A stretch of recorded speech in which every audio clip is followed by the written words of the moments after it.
seguidores, bem-vindos a mais um vídeo no canal Priscila Dicieiro Oficial. Hoje é o vídeo número 6, com a entrevista com a nossa nutricionista clínica Denise Carreiro, especialista em gestação, alergia alimentar. E vocês curtiram tantos outros vídeos do Faça Seu Intestino Seu Melhor Amigo, que ela tá de volta aqui e para hoje responder uma pergunta que muita gente faz pra gente nas mídias sociais. Quantos quilos é saudável engordar na gestação? Vamos ouvir a opinião dela?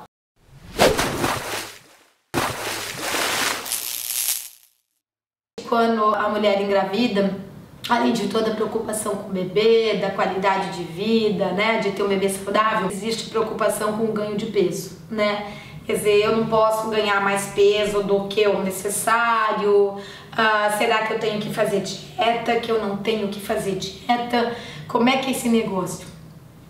Com certeza é provado e comprovado que para a saúde da mulher e para a saúde da criança, o ganho de peso tem que ser adequado à gestação.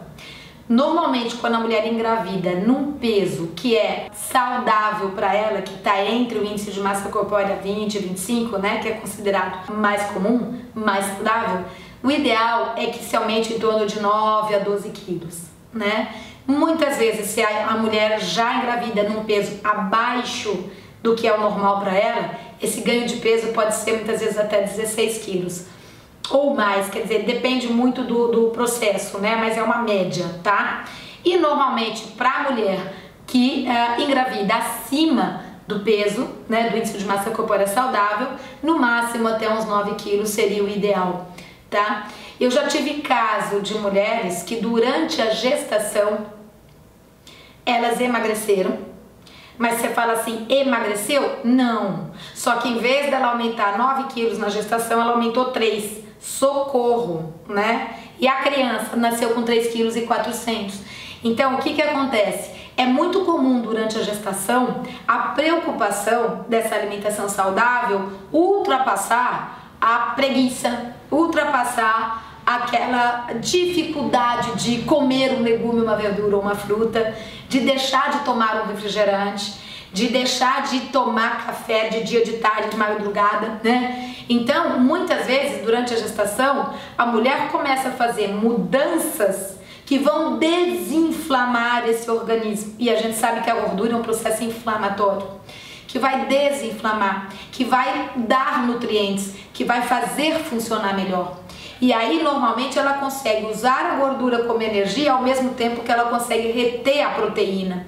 E isso vai melhorar a formação do bebê, ao mesmo tempo que não deixa essa pessoa engordar na balança num nível que deveria ser o esperado na gestação, mas que ao mesmo tempo ela já veio nessa gestação acima do peso que era saudável.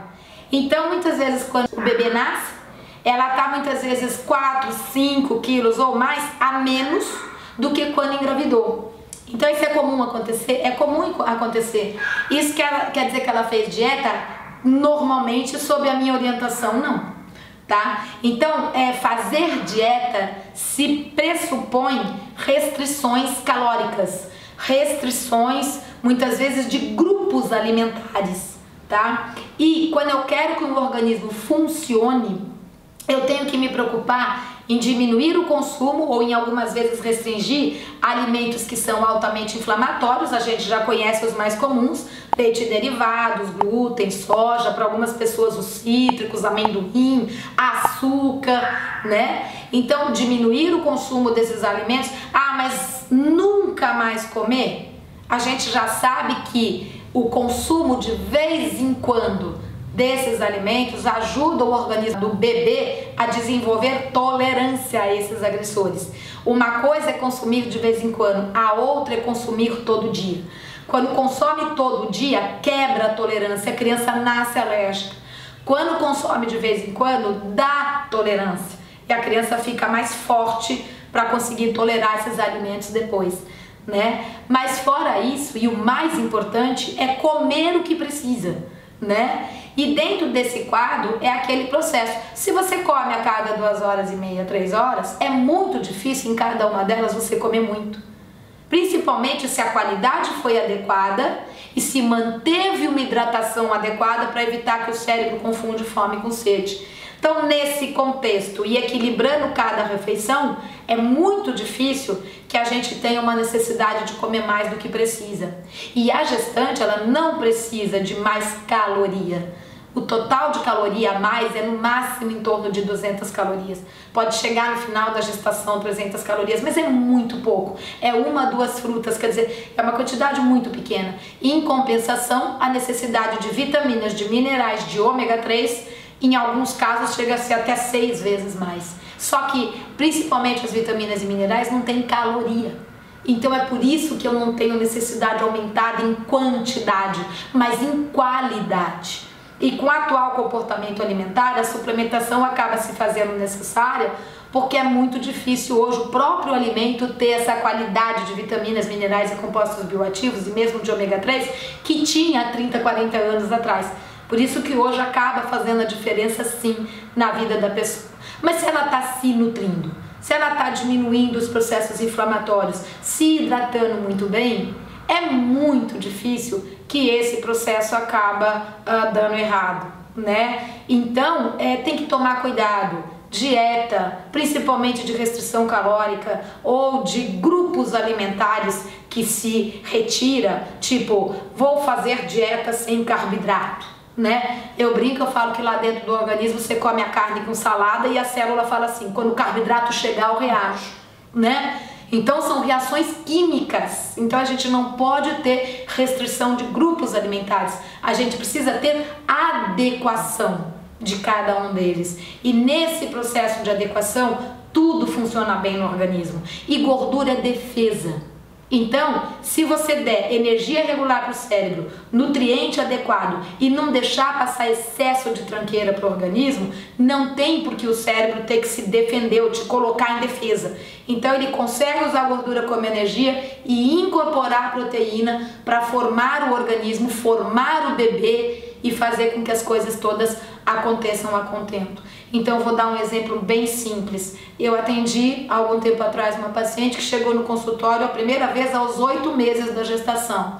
E o bebê estava com 1,6 kg ou 1,7 kg, né? Então estava muito abaixo do peso. E ela tinha aumentado o peso, não digo além do normal, mas já num limiar, né, do máximo. E eu avaliando a alimentação, ela não era tão ruim, tinha um consumo um pouco mais regular de alimento inflamatório, mas comia muita coisa boa. Só que estava tomando também esses suplementos prontos com nomes lindos para a gestação, mas que não dá nutriente coisa nenhuma. Não estava tomando um ômega 3, estava tomando sulfato ferroso, que é uma das coisas que não só não deixa você absorver o ferro, como ainda impede a absorção de outras coisas, porque irrita estômago, irrita intestino, as fezes saem pretas, escurecidas, né? E ainda estava tomando cálcio, que é uma coisa que não se deve dar, né, numa gestação, porque a maior parte desses cálcios são carbonato de cálcio, ou seja, você está dando giz, né, para uma gestante. Isso causa transtorno no estômago, no intestino, e também a absorção é errada, ainda elimina magnésio, que é o principal nutriente exigido durante a gestação. O magnésio é fundamental para que a gestante não tenha todos aqueles sintomas que o pessoal fala que é normal da gestação. Inchaços, cãibras, cólicas, hipertensão, diabetes gravídica. Quem determina, pré-eclâmpsia, quem determina a prevenção de tudo isso é a adequação de magnésio, né? Então, na verdade, a gente precisa de ter esse equilíbrio. E aí foi isso que nós fizemos com ela.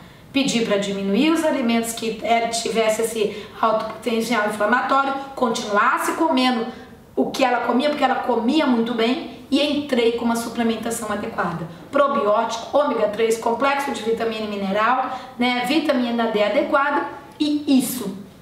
A bebezinha nasceu com 3,4 kg e a mãe não engordou mais nem 1 quilo até o final da gestação, né? Então, com certeza, quando você nutre o organismo, é muito difícil que você tenha ou baixo peso ou que você né, aumente muito o peso durante a gestação. Então, cuidado com essa história de fazer dietas restritivas ou de grupos alimentares, porque prejudica você e mais do que nunca pode prejudicar o bebê para o resto da vida dele, né? Então, com toda certeza, mais uma vez é aquela história de voltar pro tempo da vovó, né? Eu falo que a gente vai batendo nessa tecla, né? E é um pouco o que o Guia Alimentar atual ressalta, né? Coma comida de verdade, não coma ultraprocessado. Cuidado com os processados e com os ingredientes culinários. E normalmente por aí você vai conseguir ter essa alimentação saudável. E uma coisa muito importante, procure profissional especializado. O nutricionista é o profissional especializado para equilibrar o processo nutricional, né? O próprio nome já diz. Então é muito importante essa avaliação individualizada e esse cuidado, né, individualizado. Em geral, faz toda a diferença para a mãe e para o bebê, ok? Gostaram do vídeo? Espero que sim. Já deixem um curtir aqui pra mim antes de sair, compartilhem o vídeo com todo mundo que possa se interessar, assistam os outros, tá? Se você ainda não viu ou tá chegando agora aqui no canal. Se inscrevam no canal para não perder as atualizações, ok? Porque o próximo vídeo a gente vai falar sobre enjoo na gestação. Como combater? Então, dicas preciosas para vocês. Se vocês quiserem adquirir os livros da nutricionista clínica Denise Carreiro, o site dela tá aqui na descrição do vídeo, tá? Então fiquem de olho, comam algo saudável por mim e até o próximo vídeo. Tchau!